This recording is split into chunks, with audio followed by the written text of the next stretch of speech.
प्रिय साथियों, गीता सनातन धर्म का सबसे प्रमुख धार्मिक साहित्यों में से एक साहित्य है और उसमें जीवन जीने की कला और जीवन मुक्ति पाने के साधनों की चर्चा बहुत विस्तृत रूप से की गई है।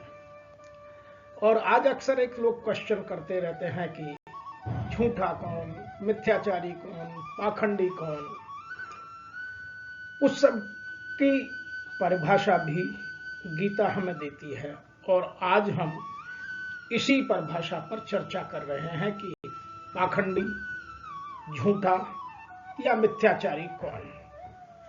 यह बहुत दीगर सवाल है, दीगर प्रश्न है और इसको हमें समझना आवश्यक है। तो जब अर्जुन ने भगवान श्री कृष्ण से प्रश्न किए तो उन्होंने सीधा उत्तर देना शुरू किया और यहीं से श्लोक संख्या 3 से ही भगवान श्री कृष्ण अर्जुन के या हमारे मन के, हमारी बुद्धि जो उत्तर देती है उनका वर्णन यहाँ किया गया है।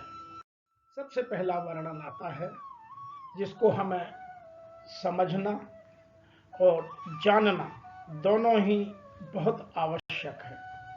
लोके अस्मिन् द्विधा निष्ठा पुरा प्रोक्ता मया अनघ ज्ञान योगेन साङ्ख्यानां कर्म योगेन योगिनाम। अर्थात यहाँ बुद्धि रूपी कृष्ण मन से कहते हैं कि हे निष्पाप अर्जुन, मैं पहले ही ज्ञानोदय की प्राप्ति के 2 मार्गों का वर्णन कर चुका हूं। अर्थात ज्ञान योग और कर्म योग की चर्चा मैं पहले कर चुका हूं। ज्ञान योग उन मनुष्यों के लिए है जिनकी रुचि चिंतन में होती है, जो अपने ज्ञान को बढ़ाना चाहते हैं, जो ज्ञान अर्जन कर ज्ञान से भगवान को पाना चाहते हैं। और कर्म योग उनके लिए है जो कर्म पर विश्वास रखते हैं और जिनकी रुचि कर्म करने में होती है और वो अपने कर्म से ही अपने जीवन का मुक्ति का साधन ढूंढते हैं। तो यह बात बहुत स्पष्ट है भगवान श्री कृष्ण ने अर्जुन से कही, अर्थात बुद्धि ने मन से कही। अब आप देखिएगा उसके आगे क्या कहा। यहां मैं 2-3 चीजें आपको और भी समझा दूंगा। पहले दूसरे श्लोक की व्याख्या कर लें, फिर और चीजों को गहरे से समझते हैं।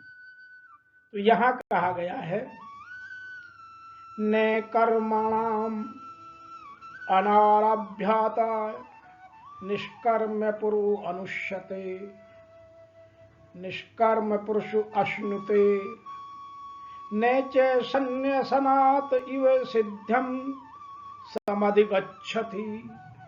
अर्थात न तो कोई केवल कर्म से विमुख होकर, कर्म से दूर होकर कर्म फल से मुक्ति पा सकता है और न केवल शारीरिक संन्यास लेकर, अर्थात ऊपर का रंग ढंग चोला बदलकर कोई ज्ञान में सिद्धावस्था प्राप्त कर सकता है। केवल शारीरिक संन्यास से कुछ नहीं होने वाला है। तो यहाँ 2-3 चीजें बहुत गहराई से समझने की हैं। सबसे पहली बात जो समझने की, जो पहले श्लोक में आई, वह यह है कि माया से उत्पन्न हुए संपूर्ण गुण ही गुणों में बरतते हैं। अर्थात गुण कहीं से बाहर से नहीं आते, जो माया के कारण उत्पन्न होते हैं वही गुणों में बढ़ते जाते हैं। तो वही हमारी कर्मेंद्रियां और वही हमारी ज्ञानेंद्रियां। ऐसे समझकर तथा मन, इंद्रिय और शरीर द्वारा होने वाली संपूर्ण क्रियाओं में कर्तापन का अभिमान छोड़कर, कर्तापन के अभिमान से दूर होकर, अर्थात मैं, मेरा, मेरेपन के भाव से दूर होकर सर्वव्यापी परमात्मा में एक ही भाव से स्थित होने का नाम ज्ञान योग है। तो यहां उन्होंने ज्ञान की भी परिभाषा बता दी कि ज्ञान योग क्या है। बहुत सारे लोग इसी को बार बार पूछते रहते हैं कि ज्ञान योग क्या है। और इसी को संन्यास अर्थात सांख्य योग आदि नामों से भी लोग जानते हैं। दूसरी बात जो इन दो श्लोकों में हमें समझने के लिए बहुत आवश्यक है वह है फल और आसक्ति को त्याग कर परमात्मा अनुसार केवल परम कर्तव्य को निभाने के लिए या भगवतार्थ समत्व बुद्धि से कर्म करने का नाम निष्काम कर्म योग है। अब आप इसकी गहराइयों को समझिए कि कर्म योग क्या है। पहले ज्ञान योग क्या है यह बताया और यहां बताया जा रहा है कर्म योग। और कर्म योग में क्या कहा कि फल और आसक्ति के भाव को त्याग कर भगवत समत्व बुद्धि से कर्म करने का नाम निष्काम कर्म योग है। इसी को लोग समत्व योग, बुद्धि योग, कर्म योग, तदर्थ कर्म, मदर्थ कर्म, मत कर्म आदि नामों से भी जानते हैं। तो इसमें इतने सारे पर्यायवाची होने के बाद हमें विचलित होने की या कहीं भ्रमित होने की आवश्यकता नहीं है, क्योंकि यह नाम अलग अलग तरीके से लोगों ने अलग अलग प्रकरण में अलग अलग प्रकार से परिभाषित करने की कोशिश की है। तीसरा एक और भी जो यहाँ भाव समझने का है वह हमारे लिए बहुत जरूरी है, वह है जिस अवस्था को प्राप्त हुए पुरुष के कर्म अकर्म हो जाते हैं। हम कर्म, विकर्म, अकर्म की परिभाषा पहले दे चुके हैं और यहाँ स्पष्ट रूप से कहा जा रहा है कि जिस अवस्था में प्राप्त हुए पुरुष के कर्म, मानव के कर्म अकर्म हो जाते हैं, अर्थात फल उत्पन्न नहीं करते, उस अवस्था का नाम ही निष्कर्मता है। बहुत सारे लोग निष्कर्मता किसे कहते हैं उसका प्रश्न करते रहते, इसलिए यहां इसको स्पष्ट किया जाना आवश्यक था। इसीलिए इसको स्पष्ट किया गया, जिस अवस्था को प्राप्त हुए पुरुष के कर्म अकर्म हो जाते हैं, अर्थात उनसे फल उत्पन्न नहीं करते, उस अवस्था का नाम ही निष्कर्मता है। तो ये कुछ चीजें हैं जिनको समझने के लिए बहुत गहराई से बुद्धि को या अपने मन के उत्कृष्ट स्तर को स्थिर करना बहुत आवश्यक है। और अगले श्लोक में यह कहा गया है कि मानव क्षण मात्र के लिए भी कर्मों का सर्वथा त्याग नहीं कर सकता, अर्थात असंभव है। सदैव कुछ ना कुछ मानव कर्म करता रहता है। उसी के लिए क्या लिखा है, नहि कश्यति क्षणम अपि जातु तिष्ठति अकर्मकृत कार्यते ही अवसह कर्म सर्व प्रकृतिजः गुण। कोई भी मनुष्य एक क्षण के लिए भी अकर्मा नहीं रह सकता। वास्तव में सभी प्राणी प्रकृति द्वारा उत्पन्न तीनों गुणों से, अर्थात तीनों गुण कौन से, तम, रज और सत्व, तो तीनों गुणों के अनुसार कर्म करने के लिए विवश होते हैं। अब हम किस तरह का काम कर रहे हैं यह हम पर करेगा कि हम ज्ञान के लोएस्ट लेवल, निम्नतम स्तर पर काम कर रहे हैं या ज्ञान के उच्चतम स्तर पर सत्व गुण में काम कर रहे हैं। तम, रज, सत्व, इन गुणों में ये प्रकृति से ही उत्पन्न है, इनमें हम किस स्तर का काम कर रहे हैं यह हमारे ऊपर निर्भर करता है। और अगले श्लोक में और भी गहराई से, 6वें श्लोक में हमें और भी गहराई से समझाने का प्रयास किया गया है, जहां कहा गया है कर्मेन्द्रियाणि संयमय ये आस्ते मनसा स्मरन् इंद्रियार्थान विमूढ़ानां मिथ्याचार से उच्यते। जो अपनी कर्मेंद्रियों के बाह्य घटकों को तो नियंत्रित कर लेते हैं, अर्थात जो भौतिक जगत है या भौतिक क्रियाएं हैं उनको तो नियंत्रित कर लेते हैं, लेकिन मन से इंद्रियों के विषय में चिंतन करते हैं, अर्थात मन से वो भोगना चाहते हैं, वे निसंदेह स्वयं को धोखा देते हैं और यही लोग पाखंडी कहलाते हैं। तो इन 4 श्लोकों में हमें बहुत स्पष्टतः इन बातों को बतलाया गया। सबसे पहले कर्मयोग उनके लिए है जिनकी रुचि कर्म करने में है, क्योंकि सबकी प्रकृति ने स्वभाव एक सा नहीं बनाया। तो कुछ का कर्म में है, कुछ का ज्ञान में है, कुछ का भक्ति में है। तो और गीता में सभी की बात की गई है, कर्मयोग की भी, ज्ञान योग की भी, भक्ति योग की भी। लेकिन अभी तक जितना हम चिंतन इस अध्याय तक आते आते कर पाए हैं, केवल कर्मयोग और ज्ञान योग की ही बात की गई है। भक्ति योग आगे आएगा। तो जिसकी जिसमें रुचि होती है वह उसी से अपने जीवन को मुक्त करने का प्रयास करता है। तो कर्मयोग उनके लिए जिनकी रुचि कर्म में, और ज्ञान योग उनके लिए जिनकी रुचि चिंतन में। लेकिन यहाँ ध्यान रखने की जो बात है वह यह है कि किसी भी भाव में अहंकार नहीं आना चाहिए है, क्योंकि भक्ति वाले को भी यह अहंकार आ जाता है कि मैं भगवान का सबसे बड़ा भक्त, और कर्मयोगी को भी यह अहंकार आ जाता है कि मुझसे अच्छा कर्म कोई नहीं कर सकता।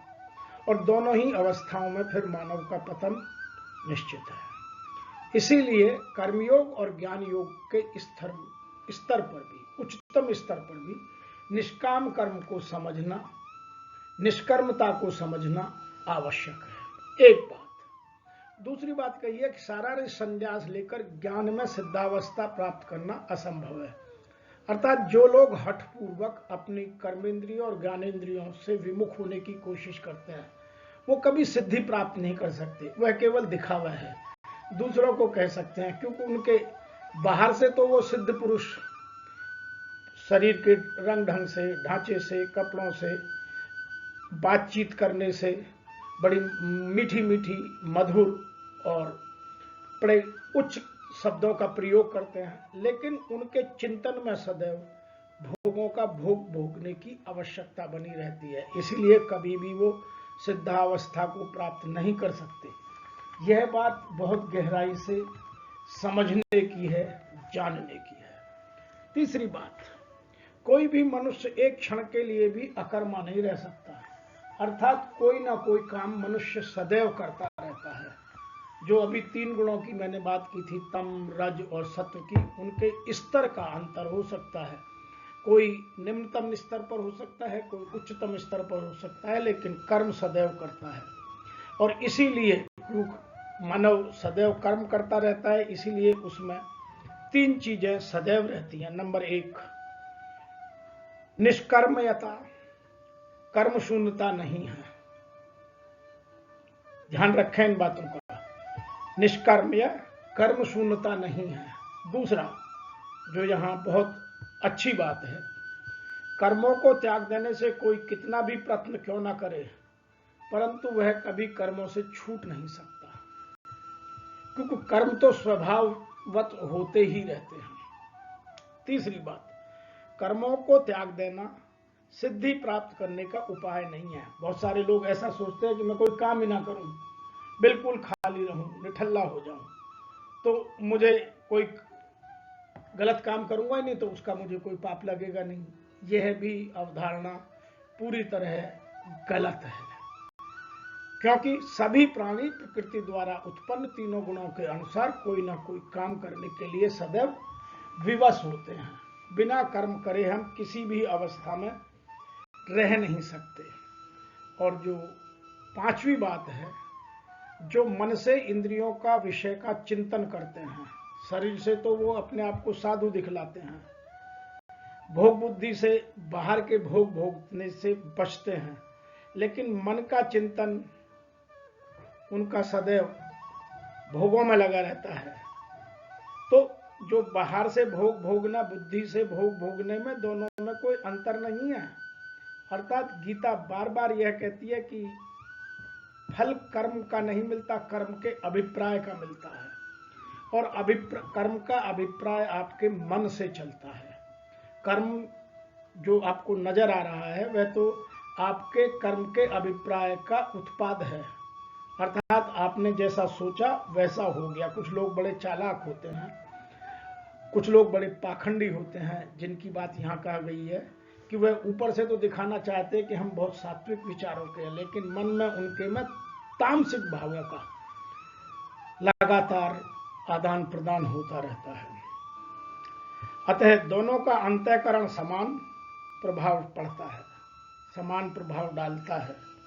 एक दृष्टि में मन से भोगों का चिंतन करने से साधक का पतन होता है, क्योंकि जिन भोगों की प्राप्ति नहीं होती या जिन भोगों को वह लोक मर्यादा से नहीं भोग पाता अथवा जिन भोगों को भोगने में वह असमर्थ होता है, उनका भी मन से वह भोग कर सकता है या करता रहता है। इसीलिए जो कर्म का अभिप्राय है उसको जानना बहुत आवश्यक है। इसीलिए यहाँ जो यह बात कही गई है, कर्मेंद्रियाणि संयम्य न आस्ते मनसा स्मरण, जो अपनी कर्मेंद्रियों के बाह्य घटकों को तो नियंत्रित कर लेते हैं, ऊपर से तो दिखाते हैं कि मैंने खाना छोड़ दिया, मैंने कोई भोग विलास सब छोड़ दिए, कोई भौतिक पदार्थ नहीं सब छोड़ दिए, लेकिन मन में उनके में सब चीजों की इच्छा बकाया रह जाती है।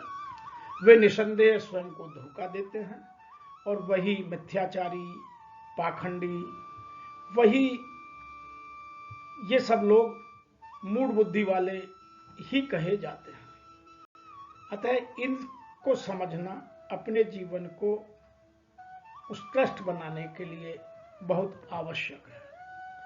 और इसी चीज को जिसने एक बार समझ लिया, जो इन चीजों से बाहर आ गया, वह व्यक्ति अपने जीवन को सफल बना लेता है, अर्थात उसका जीवन यहाँ पूर्णतः सफल हो जाने के या जीवन मुक्ति की ओर चल पड़ता है।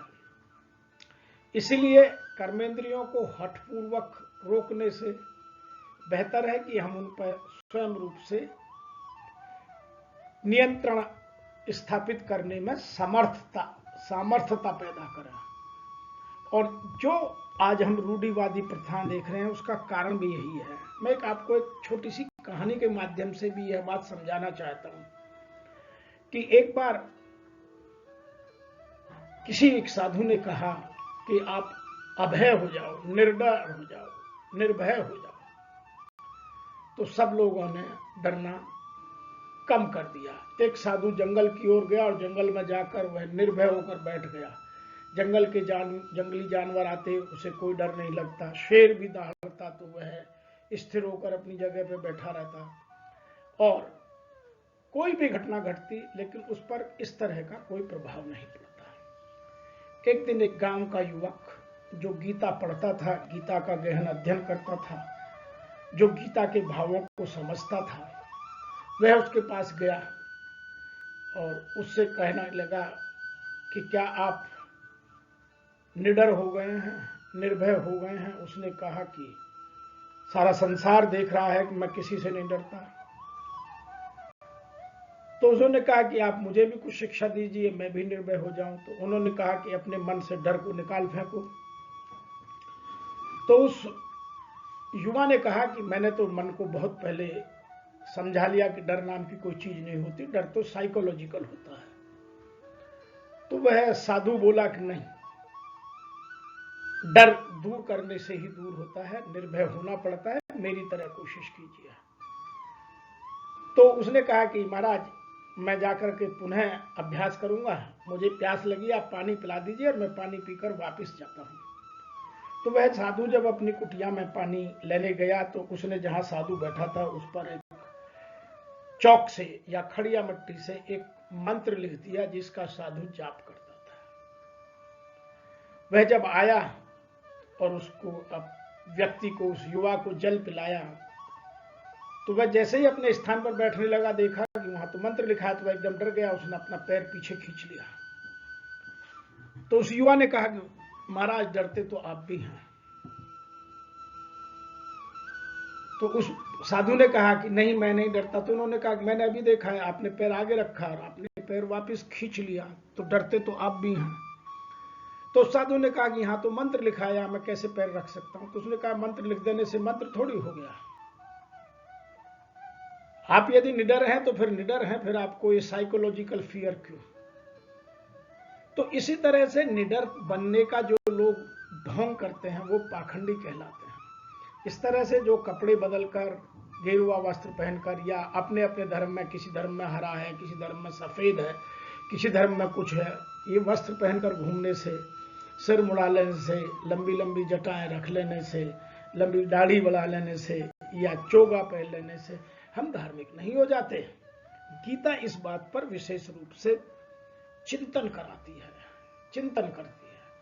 इसलिए जो साइकोलॉजिकल मनोवैज्ञानिक डर हैं, वह हमारी मनोवैज्ञानिक व्याख्या जो हम आज कर रहे हैं यही दूर करा सकती है कि आप अपने मन को, डर को निकालिए।